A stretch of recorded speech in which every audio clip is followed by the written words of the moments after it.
ಬ್ರಹ್ಮಾಸ್ತ್ರ ಅನ್ನೋ ರೀತಿಯಾಗಿ ಪೊಲೀಸ್ ಅಧಿಕಾರಿಗಳನ್ನ ತಲೆದಂಡ ಮಾಡಿದ್ದಾರೆ ಸರ್ಕಾರ. ಎಷ್ಟು ಮೇಲ್ಸೇನೆ ನಿನ್ನೆ ರಾತ್ರಿ ಸುಮಾರು ನಡೆದಂತಹ ಕ್ಯಾಬಿನೆಟ್ ಸಭೆಯ ವೇಳೆ ಬೆಂಗಳೂರಿನಲ್ಲಿ ನಡೆದಂಥ ಅವಘಡದ ಬಗ್ಗೆ ಚರ್ಚೆಯನ್ನು ನಡೆಸಿ ಕಡೆಗೆ ಇಡೀ ಕರ್ನಾಟಕವೇ ಆಘಾತಕ್ಕೊಳಗಾಗುವಂತಹ ನಿರ್ಧಾರವನ್ನು ಮಾನ್ಯ ಮುಖ್ಯಮಂತ್ರಿ ಕೈಗೊಂಡಿದ್ದಾರೆ.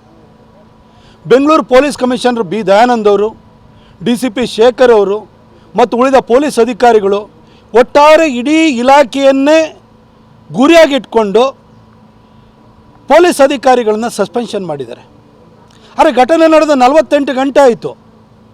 ಸರ್ಕಾರದಿಂದ ಮುಖ್ಯಮಂತ್ರಿ ಆಗಲಿ, ಉಪಮುಖ್ಯಮಂತ್ರಿ ಆಗಲಿ, ಅಥವಾ ಗೃಹ ಸಚಿವರಾಗಲಿ, ಅಥವಾ ಯಾವುದೇ ಸಚಿವರಾಗಲಿ ನೈತಿಕ ಹೊಣೆ ಹೊರುವಂತಹ ಕನಿಷ್ಠ ಔದಾರ್ಯವನ್ನು ಈ ಸರ್ಕಾರ ತೋರಿಲ್ಲ. ಫೇಲ್ಯೂರ್ ಇವ್ರದ್ದು. ಪೊಲೀಸ್ ಡಿಪಾರ್ಟ್ಮೆಂಟು ಒಂದು ಗಣೇಶ ಪೆಂಡಾಲ್ ಹಾಕಬೇಕು ಅಂದ್ರೂ ಕೂಡ ಸ್ಥಳೀಯ ಸ್ಟೇಷನಲ್ಲಿ ಪರ್ಮಿಷನ್ ತೊಗೊಳ್ಬೇಕು. ಒಂದು ಮೈಕ್ ಕಟ್ಟಬೇಕು ಅಂದರೆ ಪರ್ಮಿಷನ್ ತೊಗೊಳ್ಬೇಕು. ಒಂದು ಬ್ಯಾನರ್ ಬಂಟಿಂಗ್ ಕಟ್ಟಬೇಕು ಅಂದರೆ ಪರ್ಮಿಷನ್ ತೊಗೊಳ್ಬೇಕು. ಈ RCBಯ ಈ ಸೆಲೆಬ್ರೇಷನ್ನಿಗೆ, ಈ ಪ್ರೊಸೆಷನ್ನಿಗೆ ಅಥವಾ ಚಿನ್ನಸ್ವಾಮಿ ಸ್ಟೇಡಿಯಮಲ್ಲಿ ನಡೆದಂತಹ ಒಂದು ಸಭೆಗೆ, ವಿಧಾನಸೌಧದ ಎದುರುಗಡೆ ನಡೆದಂತಹ ಒಂದು ಸನ್ಮಾನ ಕಾರ್ಯಕ್ರಮಕ್ಕೆ ಪೊಲೀಸ್ ಇಲಾಖೆಯನ್ನು ಕನ್ಸಲ್ಟ್ ಮಾಡಿ ಅವರ ಅಭಿಪ್ರಾಯನ ಪಡ್ಕೊಂಡು ಅವರ ಸಭೆಯನ್ನು ನಡೆಸಿ ಅದರ ಮುಖಾಂತರವಾಗಿ ನೀವು ತೀರ್ಮಾನ ಕೈಗೊಂಡ್ರ? ಪೊಲೀಸ್ ಡಿಪಾರ್ಟ್ಮೆಂಟ್ ಅಥವಾ ಪೊಲೀಸ್ ಕಮಿಷನರ್ ಇರ್ಬೋದು, DG ಅವ್ರು ಇರ್ಬೋದು, ಚೀಫ್ ಸೆಕ್ರೆಟರಿ ಅವ್ರು ಇರ್ಬೋದು, ನೀವು ಯಾರಾದರೂ ಇದಕ್ಕೆ ಪರ್ಮಿಷನ್ ಕೊಟ್ಟಿದ್ರಾ? ಯಾರು ಕೊಟ್ಟಿದ್ದಾಗಾದರೆ? ನಿಮ್ಮ ಮಕ್ಕಳನ್ನು ಕರ್ಕೊಂಬಂದು ಸಭೆಯಲ್ಲಿ ವೇದಿಕೆ ಮೇಲೆ ಹತ್ತಿಸ್ಕೊಂಡು ಸೆಲ್ಫಿ ತೊಗೊಂಡ್ರಿ, ಫೋಟೋಗ್ರಾಫ್ ತೊಗೊಂಡ್ರಿ, ಆಟೋಗ್ರಾಫ್ ತೊಗೊಂಡ್ರಿ, ಕೈಗೆ ಬಾವುಟ ಕೊಟ್ಕೊಂಡು ನೀವು ಫೋಟೋ ತೆಗೆಸ್ಕೊಂಡವರು. ನಿಮ್ಮ ಹಾರಾಟಕ್ಕೆ, ಮೆರೆದಾಟಕ್ಕೆ ವ್ಯವಸ್ಥೆ ಹಾಳಾಗಿ 11 ಜನ ತೀರ್ಕೊಂಡ್ರು. ಅದರ ನೈತಿಕ ಹೊಣೆಯನ್ನು ಸರ್ಕಾರ ಹೊರಬೇಕಿತ್ತು. ಆದರೆ ಪೊಲೀಸ್ ಇಲಾಖೆ ಮೇಲೆ ನೀವು ಗೂಬೆ ಕೂರಿಸ್ತಾ ಇದ್ರಿ. ಮಾನ್ಯ ಸಿದ್ದರಾಮಯ್ಯನವರೇ, ನಿಮಗೆ ಸ್ಪಷ್ಟವಾಗಿ ಕೇಳಲಿಕ್ಕೆ ಬಯಸ್ತೀನಿ. 3ನೇ ತಾರೀಕು ಕ್ರಿಕೆಟ್ ಮ್ಯಾಚ್ ನಡೀತಲ್ಲ, ಸಂಜೆಯಿಂದಲೇ ಬೆಂಗಳೂರಿನಲ್ಲಿ ಬೀದಿಗಳಲ್ಲಿ, MG ರೋಡ್ನಲ್ಲಿರ್ಬೋದು, ಎಲ್ಲ ಕಡೆನೂ ಕೂಡ ಸಾವಿರಾರು ಜನ ಒಂದೊಂದು ಕಡೆ ಸೇರಿದರು. ಬಿಗ್ ಸ್ಕ್ರೀನ್ಗಳನ್ನು ಹಾಕಿದರು. ಬೆಳಗಿನ ಜಾವದವರೆಗೂ 4 ಗಂಟೆವರೆಗೂ ಬೆಂಗಳೂರಿನ ಪೊಲೀಸ್ ಕಮಿಷನರ್ ದಯಾನಂದ್ ಅವರು ಇರ್ಬೋದು, ಇಲ್ಲಿನ DCPಗಳಿರ್ಬೋದು, ಇಲ್ಲಿನ ಪೊಲೀಸ್ ಅಧಿಕಾರಿಗಳಿರ್ಬೋದು, ಇಲ್ಲ ಕಾನ್ಸ್ಟೇಬಲ್ ಇರ್ಬೋದು, ಬೀದಿ ನಿಂತ್ಕೊಂಡು ಒಂದು ಅವಘಡ ಆಗೋದಕ್ಕೆ ಅವಕಾಶ ಮಾಡಿಕೊಟ್ಟಿದ್ದಾರೆ. ಬೆಳಗ್ಗೆ 4 ಗಂಟೆವರೆಗೂ ನಿಂತಿದ್ದಾರೆ. ಅಮಲ್ನಲ್ಲಿದ್ದಂತಹ ಅಭಿಮಾನಿಗಳನ್ನು ಕೂಡ ಕಂಟ್ರೋಲ್ ಮಾಡಿದ್ದಾರೆ. ಪೊಲೀಸರು ಇಡೀ ಬೆಂಗಳೂರಿನಲ್ಲಿ ಸುವ್ಯವಸ್ಥೆಯನ್ನು ಕಾಪಾಡಿದಂಥವರಿಗೆ ನಾವು ಅವ್ರಿಗೊಂದು ಮೆಚ್ಚುಗೆ ಸೂಚಿಸಬೇಕು. ಯಾಕಂದರೆ RCB ಕಳೆದ 5 ವರ್ಷಗಳಿಂದ ಮೋಸ್ಟ್ ವ್ಯಾಲ್ಯೂಡ್ ಟೀಮು. ಅಂದರೆ ಅಭಿಮಾನಿಗಳ ಹುಚ್ಚು ಪ್ರೇಮ, ಅಭಿಮಾನ ಅಷ್ಟಿದೆ. ಅದನ್ನು ಇಷ್ಟು ವರ್ಷಗಳಿಂದಲೂ ಕೂಡ ಒಂದು ಸಣ್ಣ ಅವಘಡ ಆಗಲಿಕ್ಕೆ ಅವಕಾಶ ಕೊಡದಲ್ಲೇ ಬೆಂಗಳೂರಿನ ಪೊಲೀಸರು ಕಾಪಾಡಿದ್ದಾರೆ. ಆ ಪೊಲೀಸರು ಬೆಳಗ್ಗೆ 4 ಗಂಟೆವರೆಗೂ ಕೆಲಸವನ್ನು ಮಾಡಿದ್ದಾರೆ. ಮನೆಗೆ ಹೋಗಿ ಒಂದು ರೆಸ್ಟ್ ತೊಗೊಳಕ್ಕಾಗಿಲ್ಲ. ಬೆಳಗ್ಗೆ 8 ಗಂಟೆಗೆ ನೀವು ಟ್ವೀಟ್ ಹಾಕ್ತೀರಿ, ಬನ್ನಿ ಸಂಭ್ರಮಾಚರಣೆಯಲ್ಲಿ ಭಾಗಿಯಾಗಿ ನಾವು ವಿಧಾನಸೌಧ ಎದುರುಗಡೆ ಕೊಟ್ಟು ಬಂದು ಕರೆಸಿ ತಲೆಗೆ ಟೋಪಿ, ಶಾಲು, ಹಾರ ಹಾಕ್ತೀವಿ ಅಂತ ಹೇಳಿ ಕರೆದವ್ರು ನೀವು. ಅದಕ್ಕಿಂತ ಮೊದಲು ನೀವು ಪೊಲೀಸ್ ಕಮಿಷನರ್ನ, DG ಅವ್ರನ್ನ, ಚೀಫ್ ಸೆಕ್ರೆಟರಿ ಯಾರಿಗಾರು ಮೀಟಿಂಗ್ ಮಾಡಿರಾ? ಮೀಟಿಂಗ್ ಮಾಡ್ದಲೆ ಇವತ್ತು ತಲೆದಂಡೆ ಯಾರನ್ನ ಮಾಡ್ತಾಯಿದ್ದೀರಿ ಸರ್ ನೀವು? ಆಯಿತು, ನೀವೇ ನೆನ್ನೆ ನಿಮ್ಮ ಸಂಪುಟ ಸಭೆ ಆದ ನಂತರ ಹೇಳ್ತೀರಿ, ಪತ್ರಕರ್ತರ ಪ್ರಶ್ನೆಗೆ ಉತ್ತರ ಹೇಳ್ತಿರ್ತೀರಿ, ಇಂಟೆಲಿಜೆನ್ಸ್ ಫೇಲ್ಯೂರು ಅಂತ ಹೇಳ್ತೀರಿ. ಸರ್, ಹಾಗಾದರೆ ಬೆಂಗಳೂರು ಪೊಲೀಸ್ ಕಮಿಷನರ್ನ ನೀವು ಸಸ್ಪೆಂಡ್ ಮಾಡೋದಾದರೆ, DCP ಅವ್ರನ್ನ ಸಸ್ಪೆಂಡ್ ಮಾಡೋದಾದರೆ, ಹಲವಾರು ಪೊಲೀಸ್ ಅಧಿಕಾರಿಗಳನ್ನ ಸಸ್ಪೆಂಡ್ ಮಾಡೋದಾದರೆ, ಇಡೀ ಬೆಂಗಳೂರು ಪೊಲೀಸರನ್ನ ಅದಕ್ಕೆ ಹೊಣೆಯಾಗಿ ಮಾಡೋದಾದರೆ, ಇಂಟೆಲಿಜೆನ್ಸ್ ಫೇಲ್ಯೂರ್ ಇದೆಯಲ್ಲ, ಅದಕ್ಕೆ ಯಾರನ್ನ ಹೊಣೆ ಮಾಡಬೇಕು ಸರ್ ನೀವು? ಪಹಲ್ಗಾಮ್ ಅಟ್ಯಾಕ್ ಆದಲ್ಲೂ ಕೂಡ ಇಂಟೆಲಿಜೆನ್ಸ್ ಫೇಲ್ಯೂರ್ ಅಂತಿದ್ರಿ. ಇವತ್ತು ಇಂಟೆಲಿಜೆನ್ಸ್ ಫೇಲ್ಯೂರ್ ಅನ್ನೋದನ್ನು ನನ್ನ ನೀವು ಪತ್ರಿಕಾಗೋಷ್ಠಿ ಒಳಗಡೆ ನೀವು ಒಪ್ಕೊಂಡಿದ್ದೀರಿ. ಇಂಟೆಲಿಜೆನ್ಸ್ ಹೆಡ್ಡನ್ನು ಯಾಕೆ ಸರ್ ಬಿಟ್ಟಿದ್ದೀರಿ? ನಿಮ್ಮ ಕಾಂಗ್ರೆಸ್ MLA ಗಂಡ ಅಂತ ಬಿಟ್ಟಿದ್ದೀರಿ ನೀವು. ಅಲ್ಲಿ ಪ್ರೊಟೆಕ್ಟ್ ಮಾಡ್ಕೊಳ್ತೀರಿ ನೀವು. ಏನು ಸರ್ ಸಿದ್ದರಾಮಯ್ಯನವರೇ, 11 ಜನ ತೀರ್ಕೊಂಡ್ರೂ ಕೂಡ ಆ ತೀರ್ಕೊಂಡಿದ್ದಿನ ಸಂಜೆನೇ ನೀವು ಮಾಧ್ಯಮಗಳನ್ನು ಉದ್ದೇಶಿಸಿ ಇಂಥ ಘಟನೆಗಳು ಎಲ್ಲ ಕಡೆ ನಡೀತವೆ, ಇದೇನು ಹೊಸ್ತಲ್ಲ, ಕುಂಭಮೇಳದಲ್ಲಿ ನಡೆದಿತ್ತು, ಈ ಥರ ನಿರ್ಭಾವಕವಾಗಿ ಮಾತಾಡ್ತಿದ್ರಿ ನೀವು. ಸೆನ್ಸಿಟಿವಿಟಿನೇ ಇಲ್ಲ ನೀವು. ಇವತ್ತು ಪಬ್ಲಿಕ್ ಒಪಿನಿಯನ್ನು ನಿಮ್ಮ ವಿರುದ್ಧ ತಿರುಗಿತು, ಮಾಧ್ಯಮಗಳು ನಿಮ್ಮ ವಿರುದ್ಧ ತಿರುಗಿದು. ಹಾಗಾಗಿ ಈ ಒಂದು ತಿಪ್ಪೆ ಸಾರಿಸೋದಕ್ಕೋಸ್ಕರ ಯಾವುದೋ ಒಂದು ಬಲಿಪಶುನ ಹುಡ್ಕೊಂಬಂದಿದ್ರೆ ಅದು ದಯಾನಂದ್ ಸರ್ ಆಗಿದ್ದಾರೆ, ಇಲ್ಲಿ DCP ಶೇಖರ್ ಆಗಿದ್ದಾರೆ, ಬೆಂಗಳೂರಿನ ಪೊಲೀಸರಾಗಿದ್ದಾರೆ. ಆದರೆ ಬೆಂಗಳೂರು ಪೊಲೀಸರು ಮೋಸ್ಟ್ ಎಫಿಷಿಯೆಂಟ್ ಪೊಲೀಸು.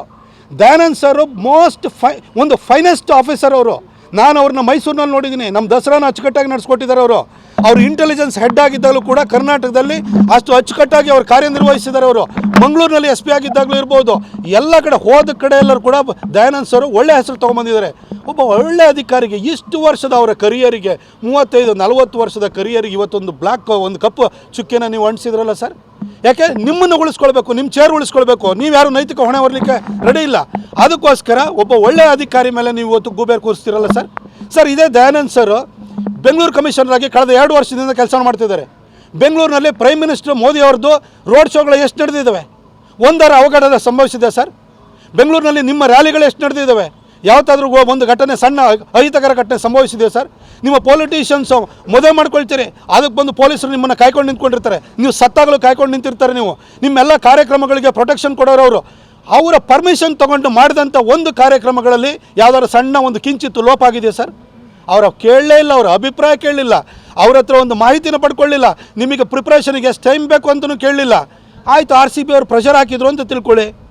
RCB ಅವ್ರ ಪ್ರೆಷರ್ಗೆ ಒಳಗಾಗುವಂತಹ ನಿಮಗೆ ದರ್ದು ನಿಮಗೇನಿತ್ತು ಸರ್? ನಿಮಗೆ ಅಲ್ಲಿ ಹೋಗಿ ಚಿನ್ನಸ್ವಾಮಿ ಸ್ಟೇಡಿಯಮಲ್ಲಿ ನಡೆದಂಥ ನನಗೆ ಇದೇ ಒಂದು ಕಾರ್ಯಕ್ರಮನೇ ಗೊತ್ತಿಲ್ಲ ಅಂತ ಹೇಳ್ತೀರಿ. ನಿಮ್ಮ DK ಶಿವಕುಮಾರ್ ಅವರು ಹೋಗಿ ಕಪ್ ಹಿಡಿದು ಎತ್ಕೊಂಡು ನಿಂತಿರೋದು ನೋಡಿಲ್ವ ನೀವು? ನಿಮ್ಮನ್ನು ಯಾರಾದರೂ ಏರ್ಪೋರ್ಟಿಗೆ ಬನ್ನಿ, ನಿಮಗೆ ರಿಸೀವ್ ಮಾಡೋಕ್ಕೆ ಬನ್ನಿ ಅಂತ ಕರೆದಿದ್ರೆ ನೀವು?